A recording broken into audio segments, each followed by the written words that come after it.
మెదక్ జిల్లా నర్సాపూర్ పట్టణంలో నర్సాపూర్ నుంచి జిన్నారం మండల్ చుట్టుపక్కల గ్రామాలకు వెళ్లే బస్సులు రాకపోవడంతో విద్యార్థులకు ఇబ్బంది కలుగుతోందని డిపో అధికారులకు వినతిపత్రం అందజేశారు. ఎరుపుల శ్రీనివాస్ ఆధ్వర్యంలో విద్యార్థులు శ్రావణి, శ్రీలత, అభయ్ కుమార్ కళాశాలకు వెళ్లడానికి ఇబ్బందికరంగా ఉందని, దయచేసి బస్సులను వేయాలని డిపో అధికారులను కోరారు. అనంతరం లక్ష్మణ్ మాట్లాడుతూ ప్రస్తుతానికి 2 బస్సులు ఉన్నాయని, డ్రైవర్ లేక ఇబ్బందికరంగా ఉందని, త్వరలోనే బస్సులు పంపే విధంగా చూస్తామని మీడియాతో తెలిపారు.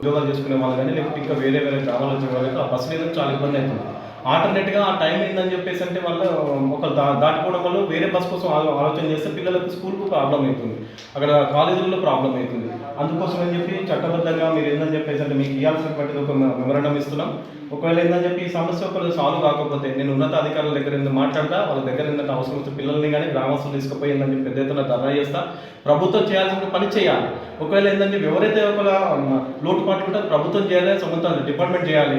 లేదని చెప్పేసి అంటే దీన్ని అందరినీ విద్యార్థులను గ్రామస్తులంతా ఐక్యం చేస్తా, పెద్ద ఎత్తున పోరాటాలకు సిద్ధమవుతాం. లేకుంటే ఇట్లా నిర్లక్ష్యం వహిస్తే సంబంధిత అధికారుల పైన కూడా చట్టబద్ధంగా చర్యలు తీసుకోవడం కోసం నేను పోరాటానికి సిద్ధం చేస్తాం. వివిధ గ్రామాల నుండి జిన్నారం మండల కేంద్రానికి వచ్చి జిన్నారం మండల కేంద్రం నుండి బాలనగర్ వరకు ప్రయాణించిన విద్యార్థులు కానీ వివిధ గ్రామాల ప్రజలకు కానీ ఇబ్బంది జరుగుతున్నందున ఈరోజు నర్సాపూర్ డిపో నుండి ఉన్నటువంటి ఆ బస్సుని మరి బస్సు రానందుకు గాను సంబంధిత అధికారులు నోటీసులో పెట్టడం కోసం ఈరోజు కొంతమంది విద్యార్థులు తీసుకొని వచ్చేసి మరి మేము ఆల్ ఇండియా సమతా సమితి తెలంగాణ రాష్ట్ర పక్షాన మరి విద్యార్థుల పక్షాన మరియు వివిధ గ్రామాల ప్రజల పక్షాన ఏంటంటే సంబంధిత అధికారికి మేము మెమరాండం ఇస్తూ మేము కోరుకోవడానికి మరి ఈరోజు ఈ కంకణబద్ధులై ఈ కార్యక్రమాన్ని నిర్వహించడం జరిగింది.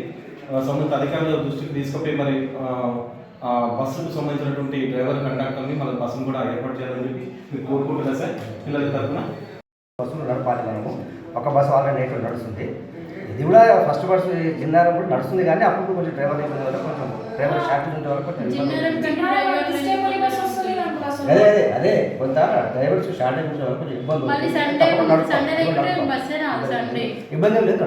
ఏది ఏమైనా కొంచెం దాన్ని ఆల్టర్నేటివ్ చూసేసి కొంచెం పిల్లలకి ఇబ్బంది కాకుండా చూడండి సార్. పిల్లల బాధ ఏందని చెప్పేసి అంటే మనకు ఆల్రెడీ జిన్నారం 2 బస్సులు నడుపుతున్నాము. దాంట్లో ఒకటి రెగ్యులర్గా నడుపుతున్నాం, ఒకటి అప్పుడప్పుడు కొంచెం డ్రైవర్ షార్టేజ్ ఉండడం వల్ల కొంచెం ఇబ్బంది అయ్యి అప్పుడప్పుడు కొంచెం వస్తలేదు. అది వాస్తవము.